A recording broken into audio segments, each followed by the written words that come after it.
It's all right there in the book of Daniel.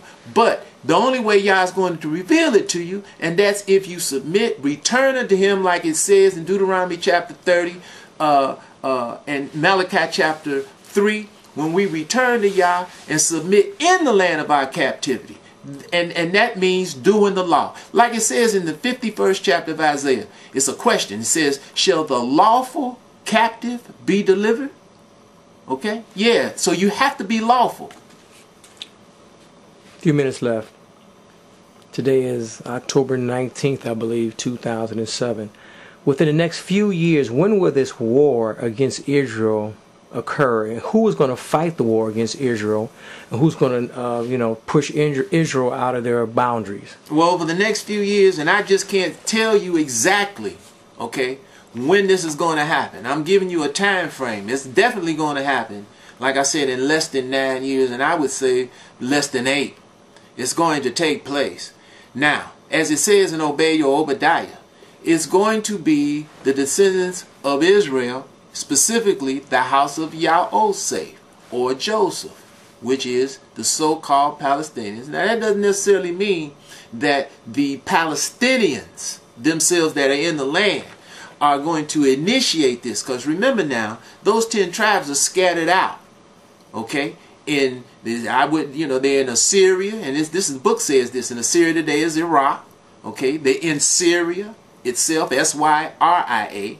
They're more than likely in Afghanistan. They're in Pakistan, okay? They're in India. They're up in the lands of the Medes, okay? Which is what? By the river goes on in Habor, chapter 17, 1 Kings. So we're all scattered all over the earth over that way, those 10 tribes.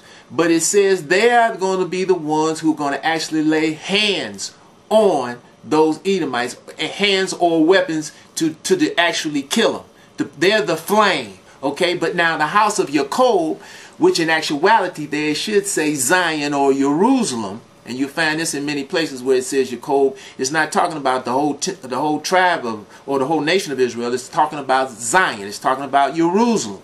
Okay, it says they're going to be for a fire. That fire is this word, the word that is being spoken to you right now.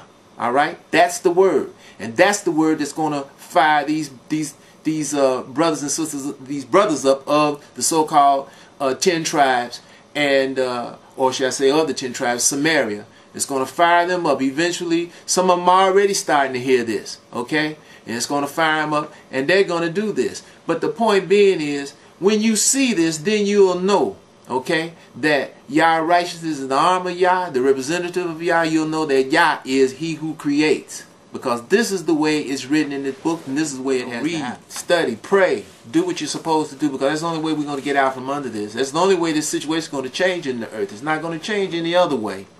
And every other way has been tried. I was looking at this Genesis 6 just before Mark cuts off. I hope I get this in.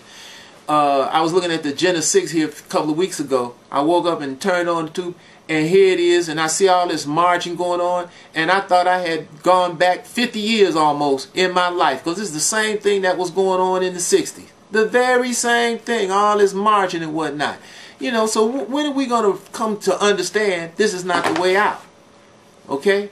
We're going to have to go to Yah. He's our only answer, not only for us, but for all the people of the earth. And this is why the elite of the earth, what does it say in chapter 60 Isaiah? The Gentiles are going to come to thy light, and kings and queens to the brightness of thy rising. Yah is talking about Yhwh Our Righteousness. They're going to come and embrace His way, because Yah is dropping drama. He's intensifying it because they refuse to acknowledge Him. And I know they're watching these shows, and this is for them as well, specifically. Okay? Because when you see that, all you brothers and sisters and other people, you understand, Gentiles, who and whomever you are out there, that want peace, that want righteousness, that want truth in the earth, that's tired of all this war that's being perpetrated by the descendants of Esau and the monarchies for their own wealth and whatnot, is bringing destruction. But now a wedge is being brought between these powers, okay?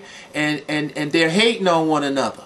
And Esau, he wants to rule everything, because that's his spirit. He doesn't take any orders. If he couldn't take any orders from Yah, you know he doesn't want to take any orders or go along or do anything with any human being. And he's nuts right now because Yah said he's going to take all the wisdom and understanding out of him. So, again, if you want peace, you're going to have to come to Yhwh Righteousness. You're going to have to acknowledge Yhwh Righteousness like Yah said, because this is for his holy name. His holy name.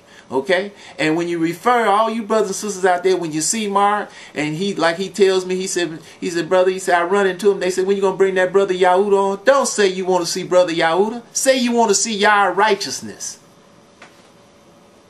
Peace.